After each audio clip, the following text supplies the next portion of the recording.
Pemerintah Kabupaten Malinau telah membentuk tim terpadu penanganan dampak kerugian jebolnya tanggul PT KPUC yang terjadi di Malinau Selatan. Tim yang diketuai oleh Sekretaris Daerah Kabupaten Malinau, Ernest Silvanus ini dibentuk untuk mendata masyarakat yang terdampak akibat dua peristiwa yang terjadi pada pekan lalu. Tim ini dibentuk pihak perusahaan yang bersedia memberikan kompensasi. Pemkab Malinau sendiri dipercaya untuk membentuk tim untuk mendata sebaran pihak yang berhak menerima kompensasi tersebut. Informasi lebih lengkapnya Muhammad Supri, wartawan Tribun Kaltara, tersambung bersama dengan kami dan sudah siap lebih lengkapnya untuk Anda. Halo, selamat sore Supri, silakan dengan laporannya.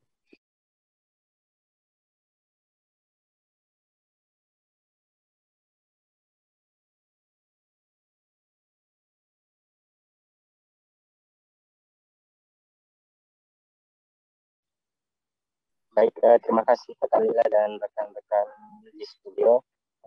Sebelumnya memang pembentukan tim Satgas terpadu ini merupakan hasil dari kesepakatan antara pihak perusahaan PT Kayan Terutama Kol atau PT KPUC yang dimana sebelumnya terjadi dua kejadian besar sepekan lalu di wilayah konsesi tambang batubara wilayah Kecamatan Malinau Selatan. Sebelumnya kejadian ini terjadi dua kali secara beruntun, yakni pada hari Minggu 14 Agustus 2022 lalu disusul sehari berselang, yakni sehari menjelang perayaan Hari Ulang Tahun Kemerdekaan pada 16 Agustus 2022 lalu. Penanganan saat ini dari pihak perusahaan karena ada beberapa wilayah yang khususnya di wilayah hilir dari wilayah yang terdampak di Malinau Selatan, khususnya di sekitar wilayah ibu kota kabupaten sedang dilakukan pendataan atau inventarisasi data yang diinventarisasi oleh tim terpadu yang terdiri dari aparat keamanan seperti TNI, Polri, pihak kejaksaan, pengadilan, dan organisasi lintas forum komunikasi pimpinan daerah di wilayah Kabupaten Malinau. Selain itu juga nantinya tidak hanya dampak langsung yang dirasakan oleh masyarakat, tetapi dampak yang tidak langsung. Sebelumnya kami telah memberitakan bahwa dampak tidak langsung ataupun dampak yang terjadi di wilayah hilir akibat dua kejadian tersebut adalah terputusnya perbekalan air bersih di sekitar wilayah ibu kota kabupaten yang memanfaatkan air sungai Malinau atau air sungai Sayap yang merupakan sumber air baku pengolahan air bersih di wilayah Kabupaten Malinau. Untuk saat ini memang telah berfungsi normal sejak sekira pekan lalu, namun hingga saat ini ada beberapa permukiman yang belum terjangkau air bersih dan masih sementara dalam proses pengiriman. Nah, pendataan ini dilakukan untuk mendata sebaran penduduk terdampak, mulai dari sektor kesehatan, sosial, termasuk air bersih tadi, kemudian dari sektor pertanian, perikanan, perkebunan, dan peternakan.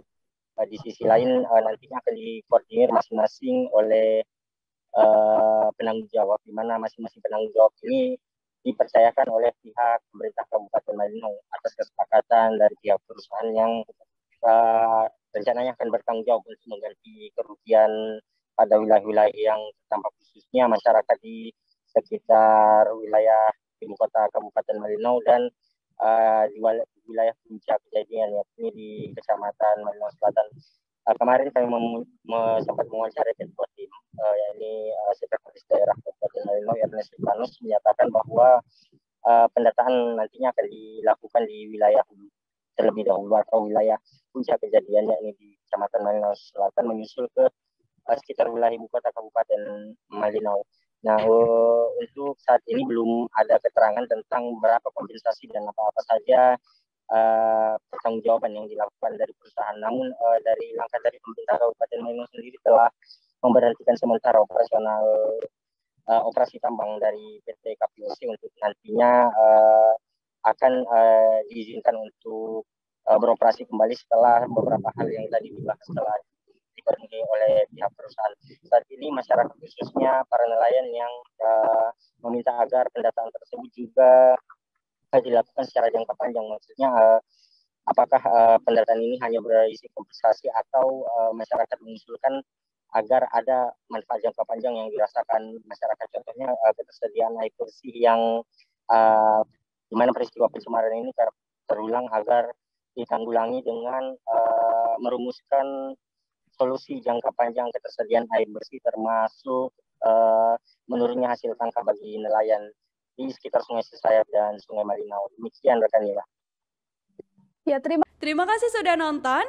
Jangan lupa like, subscribe, dan share ya.